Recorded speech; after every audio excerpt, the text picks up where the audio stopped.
Good evening. So today I'm going to talk about pranayam in a simple layman terms. Most important thing is the posture in which you start the exercises. Pranayam in layman terms is nothing more than understanding your breathing, how it operates in your body and provides the energy to different parts and the organs and energizes the different organs. There are basically four components of breathing. One is inhaling. As you inhale the air, it goes inside into somewhere near your heart. You could feel that air is kind of getting filling up your lungs, and there is something which is operating around here, which is kind of center of the heart. It's also called a solar plexus, in which is kind of a center of the energy center within, which then directs the energy which is coming in through the air to the various parts of your body, to the various organs of your body. And that is the means by which the other organs get activated and energized to perform their duties and functions. It is also a method by which it triggers your thought process, and the mind is also energized by the fluttering of beating of your hearts, which is when this air is being processed within your heart. It's uh, it's enabling your thinking process to build without us knowing about it.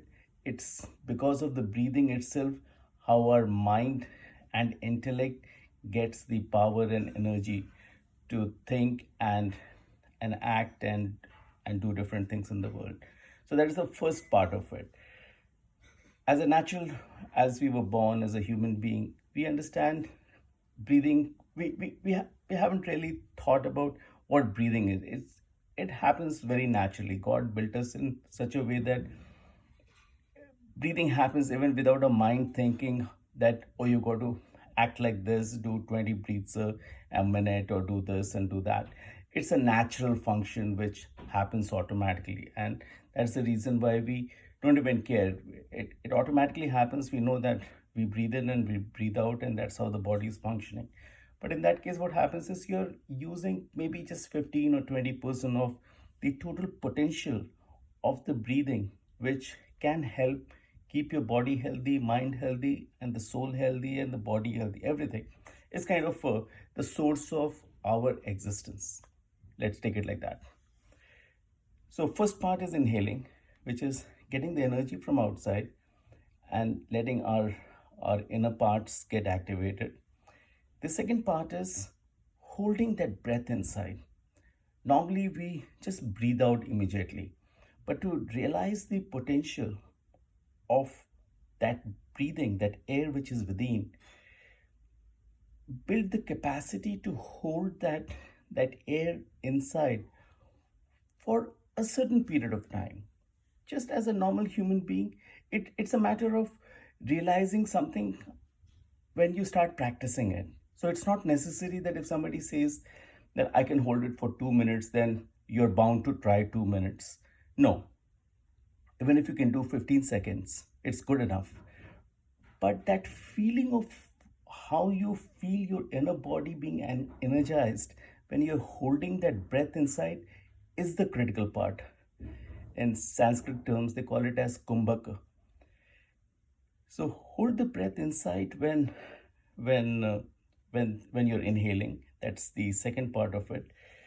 Hold your body still. The best posture is always, I always say, Badrinath's position is the best position to realize your mind, body, and soul together, with crossed legs, one hand over the other. Inhale, hold it.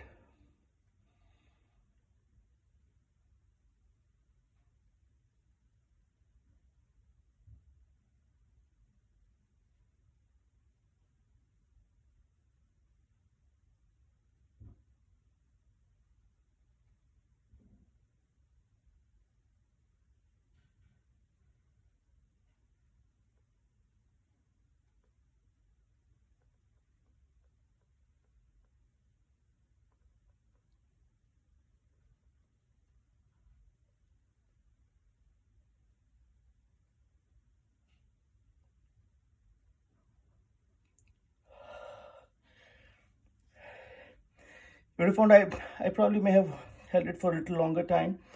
To start with, it's not necessary to hold that long.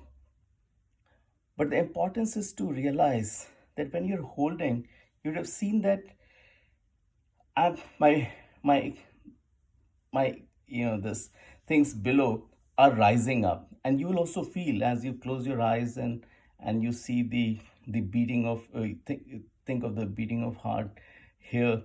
You'll find that rest of the organs are rising up to tap the energy which is held back with that with the air which you're holding inside.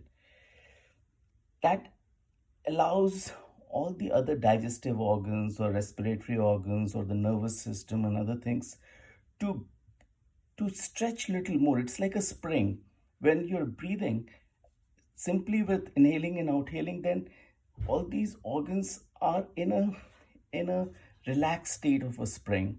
But when you're holding your breath, then all these are elongating. It's like that spring you're stretching to take it to its maximum potential. That's what is the idea, that all our body organs which are there inside, they should be operating at a higher capacity rather than just the normal capacity. And when they operate at a higher capacity, they give better results. They make the body more healthy. The nervous system also becomes much stronger. Everything gets powered by the energies which are drawn through the breathing and the internal metabolism and all those things which happens. But caution, don't try to push yourself beyond the limit which you can take. The idea is whether 10 seconds or 5 seconds or 15 seconds, you should realize that potential when you're holding the breath, that you can feel your whole inner body getting slightly heated and stretched, and you feel that that energy is flowing through from that central solar plexus to all those organs, and then slowly release the air. So let me show you the exhalation process. That's also a very interesting thing, but that's more from a meditation perspective, so I won't stretch or stress too much about practicing that at this stage. Here the need is more about realizing your body potential to remain healthy and use the body to higher levels. So inhale again and I'll show the exhalation.